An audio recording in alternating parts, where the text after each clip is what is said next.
Hey writers, it's Miss Griffiths again. This is my second reading of another Cinderella adaptation.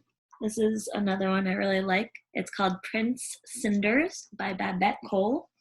Again, you should have a chart in your notebook or on paper that you've made that looks like this. And for Prince Cinders, you're making a bulleted list as I read. You can pause it or write it after. You can watch it twice. What changed in this story from the original Cinderella? What stayed the same? And again, what do you think the author is trying to say? Is it the same message, a different message? What do you think?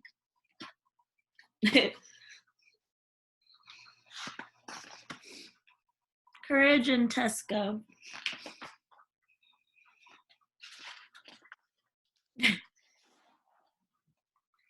Prince Cinders was not much of a prince.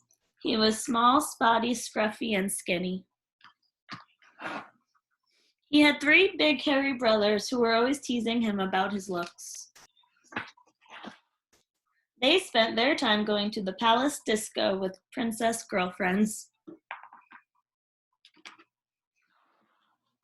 They made poor Prince Cinders stay behind and clean up after them.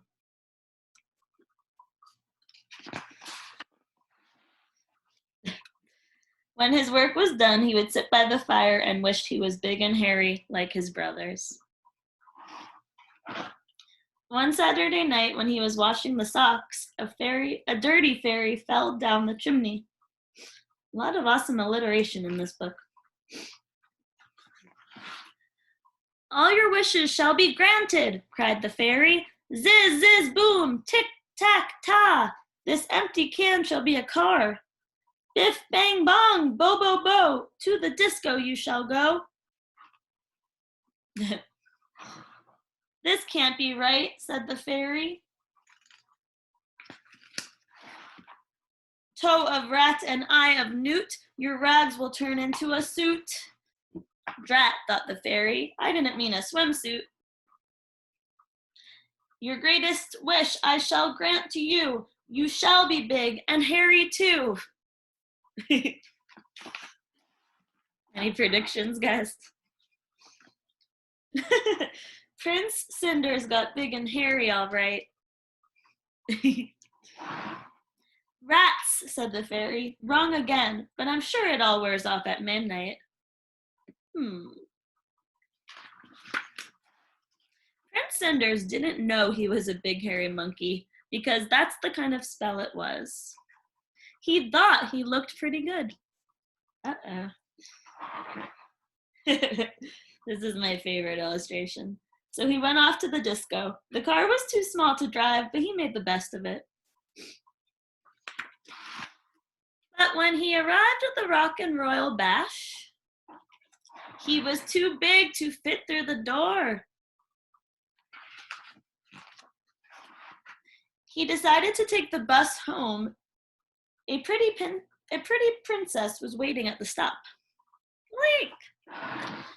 When's the next bus? He grunted. Luckily, midnight struck and Prince Cinders changed back into himself. Doing! The princess thought he had saved her by frightening away the big hairy monkey.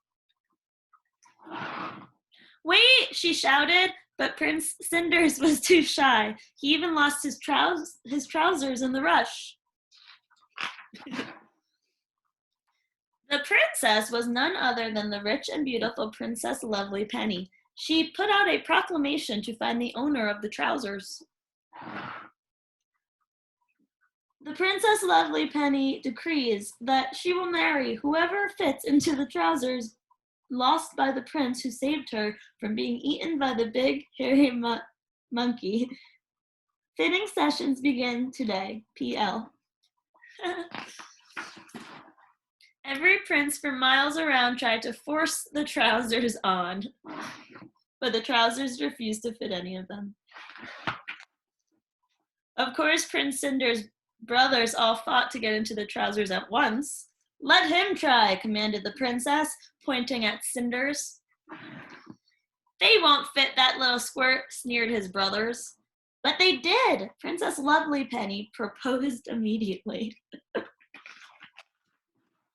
So Prince Cinders married Princess Lovelypenny and lived in luxury happily ever after.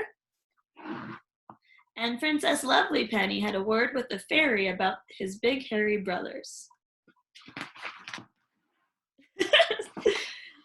whom she turned into house fairies, and they flitted around the palace doing the housework forever and ever.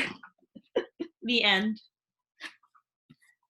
Fill out your chart, guys, and stay tuned. You can watch video 3 if you want to listen to the last adaptation. Cinderella is so annoying.